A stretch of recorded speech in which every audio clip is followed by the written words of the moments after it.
Hello, my YouTubers and TikTokers. This is one of those moments where I just had like a walking on a dream moment, okay? An aha moment. So I'm up here playing with my bifiler that I use for the Bendini wheel. And I would take a core and just put it in there and pull it out. And you can see the lights flash. And it would do it for, I don't know, maybe 2.5 seconds. And then it teeters out. So it's not going to switch anymore. There's no feedback to it to put a feel back at it, like the Bendini wheel. So I said, shit, why don't I just do this? So I'm going to make another one just like this. And here's the premise. There's two. You put an iron core in them, and when you yank out the iron core, these two coils per se, let's get them in place. These two cores, in my head thinking here, should teeter back and forth. So when this one here had the pipe pull out of it, it's going to send a magnetic field out, a north field. This side here with the pipe still in it, thank you, I'll be right there. This side here the pipe is activated, so it has a delay, right? If this shows a magnetic field, it'll re-engage this side, right? And then this one, the pipe is out, so it needs re-engagement. That's this side firing, then this side engaging, then this side firing, and back and forth. It could be some type of perpetual back and forth with the lights going on. So I'm going to do a little trial run on this. I'll post up a video and see where my issues are, or my things that I have to work on to figure out balance, flip the poles maybe, positive, positive, negative, negative, positive, negative, negative, positive, whatever they are between these two in the center. They got to be able to excite each other and allow some kind of a lag, but be able to re-engage. Because what got me thinking about this was, if I put a magnet up to here, all right, here we go, the bifilar coil. I don't have it hooked up, but if I put the magnet up to it, it goes tink, light goes on. Pull it away, tink. So it's sensitive to magnetic fields. So two of them should be interesting to watch. I'm going to do a live video soon. If you guys want me to post it out ahead of time and put a date up, leave your comments. Tell me what you're thinking about the idea. So you do know, on future videos that I post, I bought a real nice whiteboard about that size, but it's in black and it lights up with white marker.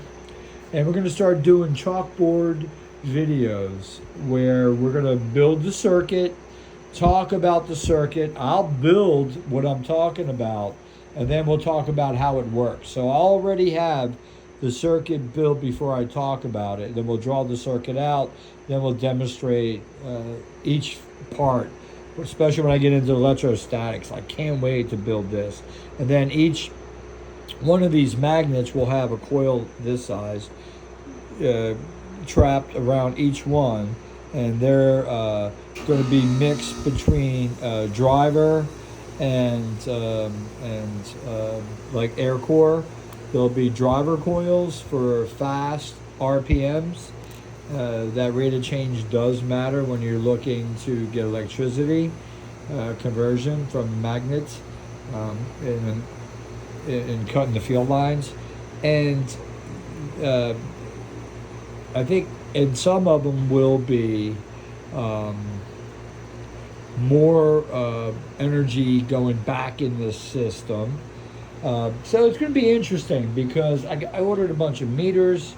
I ordered the chalkboard, not chalkboard, but whiteboard that's black, and then a glass one. And then I also ordered oscilloscope because I leave them out in my shed, and basically the humidity kills everything electronic. So I stripped everything off the wheel. I'm about ready to strip these wires off. We talked about these are going to be conical cones, wide going narrow here on with a core, which is the magnet. And when these are fired up, this will be all one wire going all the way around. So it's one wire. And fascinating. All we talk about with polarization, the ends here, just because you wind it around a certain way, it makes the pole end here exactly what you want. So we'll make these really strong magnets by the way I have it, where it's wound clockwise, counterclockwise. You can see here, this comes out on an upward swing. So to get south pole facing me, I'm going counterclockwise. You can see it comes up and wraps this way. So on the north side, I'm doing clockwise, and it allows me to be able to make them strong. And it allows also for, I showed a demonstration to where the south poles stay the south, but the north poles will switch south on command. And so this is interesting because I see this only because Ed didn't leave us much other than some writings. Whatever he did leave us in writings, he wasn't anticipating anything, but he was already scarred from the patent office. Yep, for sure. Because they came in his first location, they wanted the machine, and he said no, no, no. And then a few days later, he was beaten almost to death. And then he decided to hunt down a new location that had more rock. And that's where his people he was living with, the realtor guy, had found gave him the shittiest location that was rock at the surface. You couldn't dig down. He loved it, the idea. And the first thing he dug on the first day when the guy dropped him off in a Model T Ford down there in Homestead, Florida on US 1, he dug a 2 feet wide, 6 feet deep, 6 feet long trench in the stone, in the granite. And then he put bolts that he got from the local hardware store down there. There was a local junkyard as well. And he got bolts and he screwed them down into the cement, cemented them in, and he had chains come around where he could put a ladder, a metal ladder, or a metal structure above it that looked like a ladder, and sort of was like a gate where people couldn't go down there. And that's where he left his tools. And that also I found in the records over there at the library on documentations that were publicly recorded interviews with the locals after he died, and also I guess with the realtor person that took him in. They said that he built his living quarters above that trench, and that's the initial trench that he started. That's on the side of his building. If you ever go down there, guys, there's a quarry right next to it, and that's where he got down enough, deep enough, to start peeling pieces off and start pulling slabs off, and you can see it. And then that also, when you look at the floor level of where Ed's, if you've been down there, where you walk in his tool room where this machine is, I poured water down the bottom. Mine's a pulley, his is like a gear. There's a hole in the ground underneath it, and I poured water down there in the beginning, like a little bit of a cup, and the water didn't go down. But after about 2-3 minutes after I came back to it, the water was gone. I poured water in it and it disappeared. So that tells me there's a surface underneath Ed's floor in his living quarters, owner's workshop. That's a basement, which makes sense because I believe that's where the Armored Corps engineers came in, down the steps in the well, busted a hole, and they came around from that back end, and Ed already had tunnels laid out all around that place. If they ever run a sonogram or anything down into ultrasound or something down in the ground, you're probably going to see cavities throughout Ed's undercarriage of Ed Lee Skowron. Also, I want to mention one thing that I never talked about. I've been there many a times in one of my investigations. On top of the whole wall perimeter of all his stone going around the wall, all had metal cleats every 6-8 feet spread out to where he used to have, it looked like wire was cut off, and it was steel wire, and it looked like the whole top of Ed's place probably had some kind of grid of wire running from the top of the stone. FYI, leave your comments. Hopefully you enjoy my little idea about starting this guy off and 2 of them, and see if I can do perpetual in that form, because the work going in is minimal, and we'll figure out where that lies in the makings over here of my.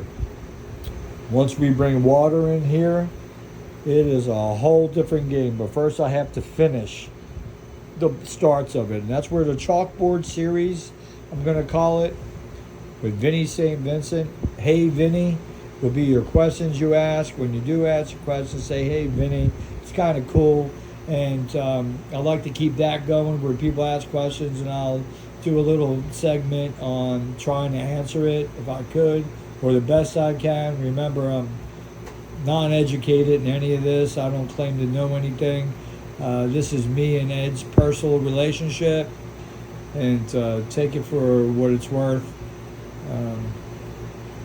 I see something here. I feel it. Back to the water. Breaking down the water, putting it in Russellonian vortexes throughout here in little chambers, and building a high pressure, low pressure, creating microwaves mechanically through the system will allow us to have a super high potential. And then bringing in Figueroa, I don't mention him much, but he's the one that has, since Ed's wheel's not going to be turning, it'll be the little guy here, and most likely if this works out, this will be a heartbeat here that works something in here that's going to release one of the capacitors that's going to have an effect maybe into the piping system of the water pressure, Benduli system, the Benduli valve, and then also the Tesla valve is a major part of this, where you create a back pressure. If you have a constant, say, 40 to 60 pounds of water pressure going that way, and then all of a sudden you have little streams coming out both ends, like almost like a heart. Then it comes around the top, it turns back at itself. It's going to create a back pressure, which a little cavitation, it's going to agitate everything there, create a little place to where the pressure is no longer, but the pressure is now is a feminine energy that's created, and now you're going to have a coincidental back pressure along with the front pressure, which is going to create a higher pressure. In that, you're going to have coming out of that into a separate many valves here that I was thinking, and one of the valves coming out of that would be to where it sprays out into a round ball, and the other side of the ball is like a check valve where it has a ball and doesn't allow anything to come back.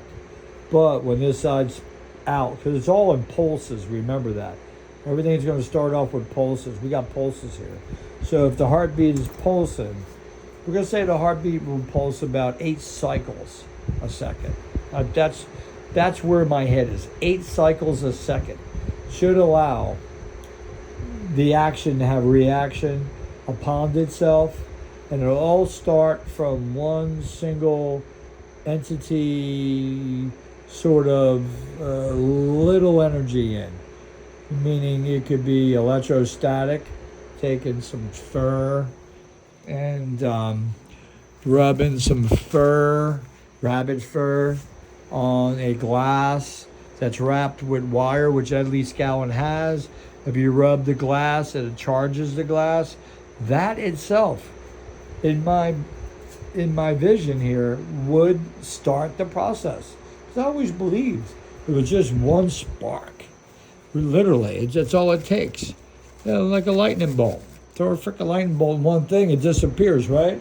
Yeah, as we know it, but it really disappears, and it's already doing major action. One more thing I want to talk about.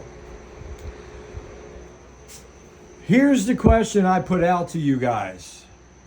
I always thought that elements, obviously, the planet we know as the sun is a mineral planet, and that's where the elements come from. And us being third rock out from it puts us in a Goldilocks zone to where everything can kind of get along element-wise. But if you look at how Mendeleev spread this out, he actually started with hydrogen, he started with helium, and then he went into, actually lithium is freaking number 2.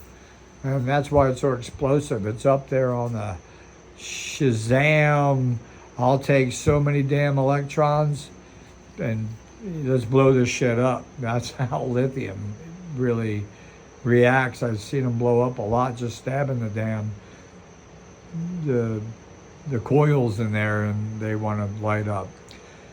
So if you look at Mendeleev's layout here, all this stuff doesn't want to go together, but he sort of laid it out to where I call it the horn, meaning it's a full wraparound. It's a full wraparound. It's not laid out linear. I mean, it's laid out linear, but you got to look at it as a full circle. It's a 360 dimensional wraparound, the horn. But not only is it 360, it's also dimensionally challenged horizontally as like vertically. So if you look at a circle, you're gonna have your circle, which is the horn, and you're gonna have a skinnier going into a fine point on one end and a wide end. So that's your horizontal. And then you're gonna have your placement of all these things where they fit. And when they fit, they kind of get smaller, closer together, where it gets stronger. Then it becomes the center. And the center to me would be the feminine energy, meaning that it all goes somewhere. And it's the place to where it has maybe, my question always been, where do the elements come from that we know? Obviously, anything man-made in the lower section, high numbers, that's not what we're talking about right now. We're talking about the basics, our troubadourial people that allowed us to use those and make up different things, compounds and all that, alloys. What I'm really getting at is, how is it made? Does it come up? It comes up from the ground and goes to an ore. Here's a crystal for vibration, and in the center of the earth, it's going to be molten, and it's going to go ahead and make each one. There's more to it than that. So one thing I do want to touch on, that's notes that I pulled up that I really haven't shared, but I'm going to do it now. These notes on when I was into doing electrolysis, where I was taking a piece of copper, sticking it in acid, having 2 plates, and I moved copper over to silver. So the front of the silver plate now has copper in it. So I literally moved atoms, neutrons and protons, over to the opposite plate that now bears that and it stuck to it. So to me, that was like phenomenal. And I got it. At first I learned how to make magnets by melting the elements with a Kelvin, that getting to 2,700 degrees, doing everything, and cooling it down, and then shocking it. That's when I first got into Ed's wheel. I would take his PMH, and I would make my own magnets by shocking what I made, what I'm talking about, with different metals, and then I realign the molecules, and I would have a magnet. So I always said, it's got to be more to it. It's got to be from the outside, from the inside. So I want to share some notes that I have that basically are this. I'm reading them off my head now because I don't have the notes in front of me. But basically, I would make a brine to do electrolysis, right? In a sense where I'm electroplating stuff. It's a great chemistry way of taking the elements here and allowing them to conjoin to each other because they don't want to be there. And that's what I mean by the horn, because you're putting stuff together in small minutes and you're forcing them to be closer together than they want to be. Even though they're going round, and every time they go round, they go horizontally further away. They allow the distance enough so they can get along. And everything's just reacting, okay? You got all kinds of vibrations. What I'm getting at, what I want to share here is that the Earth 2 billion years ago was nothing more than a brine of all these elements in the ocean. The whole planet was covered with water. Everything was a brine. Think about this. Cloud cover. Nothing's living there. 2 billion years. All of a sudden, the sun breaks through the clouds sometime. And it allows sunlight in to hit the ocean. The ocean's filled just like space, think like water, with space dust, stardust, everywhere out there infinitely in space. And it's just moving like static. So that's what it all is. Then you got the rays going through from the sun of its solar system. And that sun could be a different attribute of the ones that make what we have here. It could be all of something else, helium. They could be a combination. There's so many of them that they're put in place in the horn to be action-reaction. The brine in our planet 2 billion years ago was so thick brine, like I make when I do my capacitor bottles here with salt brine, and I add other stuff to it. It has a little secret to make it really conductive. Well, in order to make all this conductive in this planet, the brine had to be mixed. You have asteroids hitting here, adding to the brine. So I would think when the asteroids came, whatever asteroid was meant to be here stayed here. If you look at our bodies, we fight off disease. Anything that's foreign in our skin, for instance, this has been a little infected. I've been in and out, pulling wood out of it, pieces of iron. I kind of got a bunch into it from working, and I'm pulling it out, not letting it heal so I can get it out of there on my own. And the brine here allows when the clouds allow to back off, everything starts to settle to the brine because it has to come from some sun ray, plasma, slow down, hitting the outer atmosphere. You got your North Pole, South Pole in a magnetic field that allows the sun rays or swoosh by us in great matter. It's matter, basically, in great matter. And then some of it gets to slow down and stop here as a stop. We're the third stop out, I guess you would call us.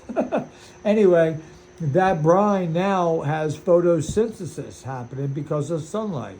Now the brine on our planet gets to become sediment, and that sediment drops to the bottom, and that's where all of our cores come from, as far as iron and all the elements you see will find its place when it drops down through years and years and years of being compact with live, or once we have the sun penetrate through, we start to have a live organisms that die off in there, and they start to create accretions in there. And that's how we got our coral rock where Ed lives. And this is from Homestead. Are you kidding me? Look at this is nothing but dead life. It could be anything. Anything you think of ever lived on this planet deep 2 billion years ago, compacted on top of each other. And that brine is where we get our ores. And different ores here are, some ain't in sections of like iron that's in our United States is up in the Chicago area. And the Great Lakes up there is heavy deuced with iron. Then you got, if you want aluminum, that's scattered out in powder around the whole world, and it's 80 feet deep in powder form. You got to mine that. And then you got your lithium, which is number 2. Everybody's hot and heavy in California, different places. You got your gold, you got your silver, you got your copper, you got your zinc, your bismuth, everything you got up there in layers. If you think about the brine, so what I know is I had a pulse. If you just put the connections on electroplating by itself, it'll do it. But I found it to be really, really stronger and worked a lot better if I pulsed it. And when I pulsed it, you can imagine this, being in the brine. Right now I'm in the brine 2 billion years ago, and I'm looking up, and what do I see? I see lightning from the clouds. They are sparking everywhere. They are allowing this to be charged through the topper on all the outside parts I'm talking about. Better leave your comments on this. I'm giving you a special treat tonight, guys. Hopefully I'm not taking up too much of your time. Sorry to waste your time if you are disappointed what I'm laying out. But the inside, the North Pole, South Pole is pulling in different energies and different frequencies. The North Pole is pulling in the green spectrum of the color spectrum of our sun rays, and the underneath is giving us the red, blue, and yellow, which makes green on top. So riddle me that one, Batman. So they're inside the earth. You got to have, it's got to be hollow. There's no way the center is just molting. It's hollow. It's hollow in the center. On top of that being hollow, it's really flat. But because of everything we have going, it's flat like a disc. And it's compressed. And many discs on top of each other. And these discs are different solar systems, and they're all not on top of each other perfectly. We're a circle on top of a circle. Like, let's go over here. Like this disc here, these are aluminum. They're offset. So every solar system in the horn is laid out a little bit off, okay? And what you'll have is a horn. This will go round and round and round that I described. And that allows each solar system of different elements being the priority of the sun. No, not the priority, the majority. The majority of the sun. So if it's helium-based sun we have, then basically you're going to get the elements that go along with that. Then you get something else that's more of this and more of that and more of that. It's spread out. And then not only spread out, it goes on an angle where it turns with all of it, turns back in itself like a slinky, all the way back around. So that's what I'm trying to describe out there. And with that brine, once the clouds dissipate, the sun hits the ocean, there's nothing but water, salt brine, and all these elements. The vibration from the outside matches the vibration from the inside. It's ring bell twice. You got the center core being hollow with a convection. What it's doing is putting vibratorial from the inside out. It's taking all the ingredients and everything that comes out from the inside, this side of the spectrum on the negative side, and then everything above it is the positive side of the spectrum. Why did I even say positive or negative? Anything that's atomic or anything like that, because it still has two sides. The human brain has two sides. The human body split in frickin' half. Nature split in half. Earth has a Bosch wall in the center of the equator. You got poles north and south, and then you got east and west. That means everything from the east, you're getting hit from the power source, the dominant male energy, and everything on the west side is on the receiving side that curls back into itself before it leaves. The feminine energy, back to what we were talking about here. Let me get off the frickin' phone. I'm sorry to be on here so long. Back here is where implosion, jackhammering from when a water jet hits the end of a valve. You turn it off, it hits it and backs up. Then there's one of these going on, a vibratorial thing. It creates an air bubble, cavitation, and creates heat and steam in a sense. And then it dissipates real quick. We're going to have that happening because the other side is going to be the mirror image. I split the human body in half, coming back at it. Same premise as why I'm even starting my practices here with a bifilar coil and see if I can get them to bounce back and forth. I want to see if I can do it magnetically. Then I know I can do it electrically. I know I can force fuck it with some positive male energy, but I'm more interested in the negative, the female energy, the part that allows explosion, implosion, contraction, expansion, contraction, expansion. And each one's a nodal point of a zero point energy, to where at that point you can convert the energy into another form, whether it be plasma, gases. If you think about water, we don't only have water in liquid, we have it in ice. We have on the outside of the planet, it's in frickin' ice. That's why we have a prism when the sun hits us. The ice, thin layer of ice on the outside of our planet is where, and you notice up there's no oxygen. The oxygen's down below, and that's a density thing to where we get the clouds, the mist, and we also get fog, dew, and it's about the elements in the ground contracting with the vibration, the cloud above it, which is electrostatic, which isolates the ground and allows it to have this bouncy ball like a basketball back and forth. I can go on and on. Guys, I'm sorry about this. I don't mean to do this. Hopefully you get something out of it. Leave your comments, for Pete's sake. Thank you.